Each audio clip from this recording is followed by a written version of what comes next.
We were sitting around the campfire when Mike made an announcement that turned our peaceful family vacation into a survival situation none of us were prepared for. I should have known something was off from the moment we arrived at this place. Mike had been acting weird for weeks leading up to this trip, constantly checking his phone and looking over his shoulder like someone was following him. My sister kept brushing it off, saying work stress was getting to him, but I could see the worry lines deepening around her eyes too. The drive up here had been tense. Mike insisted we leave our phones in a locked box in his truck, claiming the remote location had no signal anyway and we needed a real digital detox. The kids complained the entire 3-hour drive, but honestly, I was looking forward to disconnecting for a few days. Life had been overwhelming lately and the idea of just sitting by a fire with my family sounded perfect. But this place felt different than the camping spots we usually went to.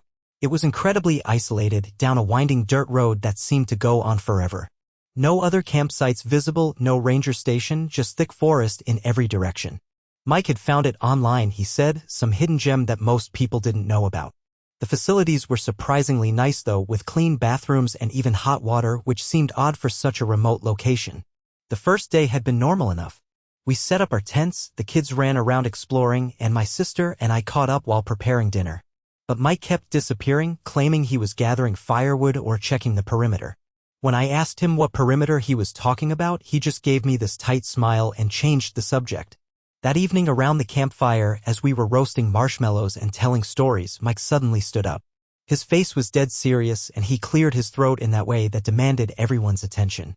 The playful chatter died immediately. He reached into his backpack and pulled out a manila folder, the kind you'd see in movies about government conspiracies. My stomach dropped. This wasn't normal camping behavior. Mike opened the folder and started spreading out what looked like photographs and documents. Even in the flickering firelight, I could see they were surveillance photos, grainy images of our houses, our cars, even some of us going about our daily routines. There was a photo of me leaving my apartment building, one of my sister at the grocery store, and several of the kids at their school. My heart started pounding as he explained that people from his past had found him. Dangerous people who held grudges and didn't care about collateral damage. He said he'd been getting threatening messages for months and recently they'd escalated to watching our entire family. The photos were proof that we were all in danger. He showed us printed messages that made my blood run cold. Threats about making him pay, about hurting the people he loved most. The language was vague but menacing, the kind of stuff that keeps you awake at night checking every shadow. Mike's voice was steady but his hands were shaking as he explained why he'd brought us here. This location was completely off the grid, he said. No cell towers, no internet, no way for anyone to track us. We needed to stay hidden until he could figure out how to handle the situation safely. Going to the police wasn't an option because these people had connections everywhere. The kids started crying. My sister went completely pale and kept asking Mike why he hadn't told her sooner. I felt like I was going to throw up. This was supposed to be a relaxing family vacation and instead we were apparently hiding from some kind of criminal organization. Mike tried to reassure us that he had supplies for at least 2 weeks, maybe more if we were careful. He'd been planning this for months, he said, making sure we'd be safe while he worked out a solution. But hearing that he'd been planning this just made everything feel more real and more terrifying. I couldn't stop staring at those surveillance photos. Someone had been watching us, following us, taking pictures of our normal daily activities. The violation felt overwhelming. How long had this been going on? How had none of us noticed? My sister was in full panic mode, demanding answers about what kind of trouble Mike had gotten involved in. But he kept deflecting, saying the less we knew the better, that he was trying to protect us from the details. That just made everything worse because our imaginations started running wild with possibilities. The night was torture. None of us could sleep. Every sound in the forest felt like someone approaching our campsite. Every snap of a twig or rustle of leaves made us all freeze and listen. Mike stayed up all night, sitting by the dying fire with what looked like a knife in his lap. Update 1. The next morning brought no relief. Mike was jumpy and paranoid, constantly scanning the tree line like he expected armed men to emerge at any moment. He'd set up some kind of perimeter warning system during the night, string tied to cans that would rattle if someone tripped over them while approaching our camp. He rationed our food and water like we were preparing for a siege. Breakfast was half a granola bar each and a few sips of water. When I asked why we needed to be so careful with supplies if this was only temporary, he just said we needed to be prepared for anything. The kids were handling it differently. The younger ones kept asking when we could go home, while the teenagers seemed almost excited by the drama of it all. Mike's daughter, who was about 16, kept asking detailed questions about the threats and the people hunting us. She wanted to see the surveillance photos again and again, studying them like she was trying to memorize every detail. My sister was falling apart. She'd barely eaten anything and spent most of the morning crying quietly behind one of the tents.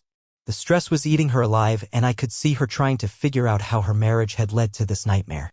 She kept apologizing to me and the kids like this was somehow her fault for not knowing what Mike was involved in. I was trying to hold it together for everyone else, but inside I was furious. How could Mike have put us all in danger like this? How could he have kept something this serious secret for so long? And why did his solution involve dragging innocent family members into hiding instead of facing whatever he'd done? The second day dragged on endlessly. Mike made us stay close to camp, not allowing anyone to wander more than a few yards away.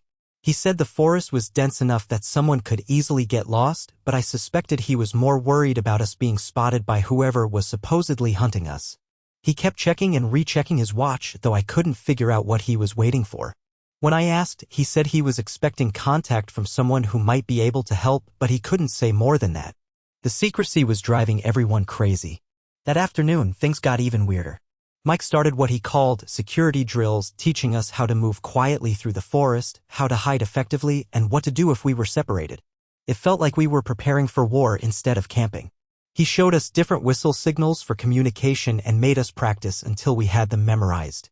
1 whistle meant danger, 2 meant all clear, 3 meant emergency evacuation. The kids thought it was kind of fun at first, but the seriousness in Mike's voice made it clear this wasn't a game. By evening, the paranoia was getting to all of us. Every shadow looked like a person, every sound like footsteps. We were all jumping at nothing, and the stress was making everyone snappy and irritable. The kids were fighting over nothing, my sister was barely speaking, and I was starting to wonder if we should just make a run for the truck and get out of there. But Mike had hidden the keys somewhere, claiming it was for our own safety. If the people hunting us found our campsite, he said they might try to use the vehicle to track us down or trap us. This way, if we needed to run, we'd disappear into the forest where vehicles couldn't follow. That night was even worse than the first. Mike had us sleep in shifts with someone always on watch. When it was my turn, sitting alone in the darkness listening to every forest sound, I started wondering if we'd ever get out of this situation alive. Update 2. By the third day, I was starting to question everything. Mike's story had holes in it that were getting harder to ignore. If these people were so dangerous and well-connected, how had Mike managed to plan this elaborate escape without them noticing? And why would professional criminals leave such obvious surveillance photos where he could find them? The more I thought about it, the less sense it made. Mike worked a normal office job, lived in suburbia, and his biggest rebellion was usually forgetting to mow the lawn on time. What could he possibly have done to attract the attention of dangerous criminals? But then I'd look at those photos again, and the fear would come rushing back. Those were definitely real pictures of us going about our daily lives. Someone had been watching us, following us, documenting our routines. That part couldn't be fake. Mike's daughter had been acting strange too. While the rest of us were terrified, she seemed almost excited. She kept asking to see the surveillance photos and the threatening messages, studying them with an intensity that didn't match her age. Most teenagers would be either terrified or bored by this situation, but she seemed genuinely fascinated. On the third afternoon, everything changed in a way none of us saw coming. We were sitting around camp, trying to ration our lunch, when Mike's daughter suddenly burst into laughter. Not nervous laughter or hysteria, but genuine, delighted amusement. She was looking at her phone, which was impossible because Mike had locked all our phones away. Mike went pale and demanded to know how she had her phone. She just kept laughing, scrolling through what looked like text messages, and then she looked up at all of us with the biggest grin I'd ever seen. She started explaining, between fits of laughter, that her dad had been planning this elaborate experience for months. The surveillance photos were taken by professional photographers he'd hired. The threatening messages were written by him and some of his friends from work. Even the location wasn't as remote as we thought. We were actually at some kind of luxury camping resort that specialized in adventure experiences. I felt like the world was spinning. This whole nightmare, all the fear and panic and sleepless nights, had been, what? A game? Mike's daughter pulled out a tablet and showed us the website for the place we were staying. It was called Wilderness Challenge Experiences and specialized in creating realistic survival scenarios for families and corporate retreats. They had packages ranging from zombie apocalypse simulations to spy thriller adventures. Mike had booked their family in danger package, complete with professional actors, fake surveillance materials, and a carefully controlled environment designed to look completely isolated while actually being monitored for safety the entire time. The threatening messages were part of a script. The surveillance photos were staged with hired photographers. Even the remote location was an illusion. There was actually a luxury lodge about a quarter-mile away, hidden by carefully positioned trees and terrain. My sister's reaction was explosive. All that fear and stress and worry had been for nothing. She'd spent 3 days thinking her family was in mortal danger, and it was all an elaborate prank designed to create family bonding through shared adversity. Mike tried to explain that he'd thought it would be fun, that he'd wanted to give us an adventure we'd never forget. He'd seen similar experiences online and thought our family would enjoy the challenge and excitement. He'd planned to reveal the truth on the last day, making it a big surprise ending to what was supposed to be an unforgettable adventure. But he'd clearly misjudged how we'd react to thinking we were actually in danger. What he'd intended as thrilling had been genuinely terrifying. What was supposed to bring us together had nearly torn us apart. The kids were confused and relieved, not sure whether to laugh or cry. My sister was furious in a way I'd never seen before, and I was just trying to process the fact that all that terror had been completely manufactured. Mike's daughter explained that she'd known the whole time. She'd helped him plan some of the details and had been in on the secret from the beginning. She'd thought it was hilarious watching everyone panic over something that wasn't real, though she was starting to realize maybe it hadn't been as funny as she'd expected. The relief was overwhelming, but so was the anger. Mike had put us through psychological torture for what he thought would be entertainment. He'd watched us cry and panic and lose sleep, all while knowing we were perfectly safe and everything was fake. Final update. The revelation that everything had been fake didn't immediately fix the emotional damage that had been done. My sister was so angry she could barely look at Mike, and I didn't blame her. The betrayal of trust felt almost worse than the original fear. Mike kept trying to apologize and explain that he'd only wanted to create a special memory for our family. He'd read about adventure experiences and thought we'd all enjoy the adrenaline and excitement. He'd never considered how realistic the threat would feel or how genuinely terrified we'd all become. The camping resort staff emerged from wherever they'd been hiding to explain how the experience worked. They had cameras positioned throughout the area to monitor participants for safety, and there were emergency protocols in place if anyone had a medical issue or genuine panic attack. They seemed surprised that we'd reacted so strongly to what they considered a mild-level scenario. Apparently, most families who booked these experiences knew they were getting into some kind of simulation even if they didn't know the exact details. Mike had specifically requested that we not be told it was fake because he wanted our reactions to be genuine.